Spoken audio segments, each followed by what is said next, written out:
Protein જોઈએ, protein શરીરમાં તો લડી શકે. તો આ આસામના મુખ્યમંત્રીએ ટ્વીટ કર્યું અને એવું લખ્યું કે બ્રાહ્મણ, ક્ષત્રિય અને વૈશ્ય સમાજની સેવા કરવી, ચાકરી કરવી એ જ શૂદ્રોનું કર્તવ્ય છે. હવે તમે બ્રાહ્મણ, ક્ષત્રિય અને વૈશ્ય સમાજના લોકોને પૂછો તો એ કહે એટલે હવે અમે ક્યાં આવું કહીએ છીએ. એટલે એમનું અપમાન કર્યું અને ઓબીસી સમાજનું પણ અપમાન કર્યું. આ એમની મૂળ વિચારધારાને આપણે પારખવાની છે. ગુલાબસિંહભાઈ, કર્ણાટકના member of parliament Anantkumar Hegde એવું સ્ટેટમેન્ટ કર્યું કે અમે આ દેશનું બંધારણ બદલવા માંગીએ છીએ. એટલે વિપક્ષના મિત્રો સમજી જાય અને દલિત આંદોલનના, આંબેડકરવાદી ચળવળના લોકો સમજી જાય કે જ્યારે આરએસએસ કે બીજેપી નો માણસ કે આ દેશનું બંધારણ બદલવા માંગીએ છીએ તારો એક જ મતલબ થાય કે બંધારણ ખતમ કરવા માંગીએ છીએ. એટલે કર્ણાટકના દલિત સમાજના લોકોએ આંદોલનનો કાર્યક્રમ રાખ્યો.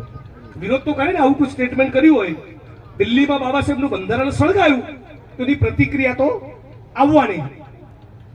એ માણસ કર્ણાટકના ભાજપનો સાંસદ અનંતકુમાર હેગડે એવું બોલ્યો આંદોલન કરી રહેલા દલિતો વિશે કે કુત્તે તો ભોંકતે રહેતે હૈ, મુझे કોઈ ફરક નહીં પડતા.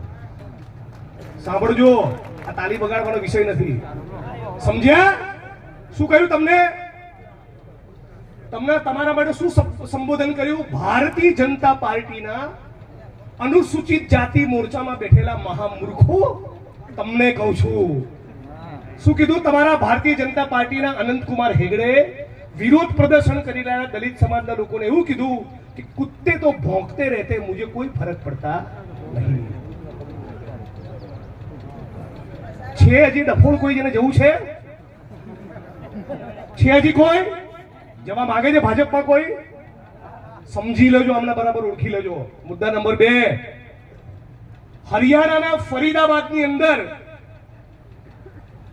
31 વર્ષના જીતેન્દ્ર કુમાર અને એમની પત્ની રેખાબેન, આરએસએસ ના લોકો એમનું ઘર સળગાવી નાખનારો પ્લાન કર્યો.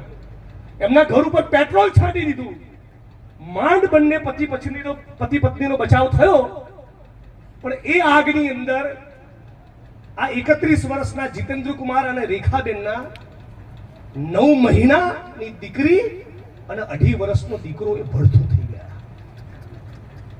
અને આ ઘટના વિશે માનવતા કંપી જાય એવી દલિત અત્યાચારની આ ઘટના વિશે ભાજપના યુનિયન મિનિસ્ટર વીકે સિંઘે મીડિયા સમક્ષ એવું નિવેદન આપ્યું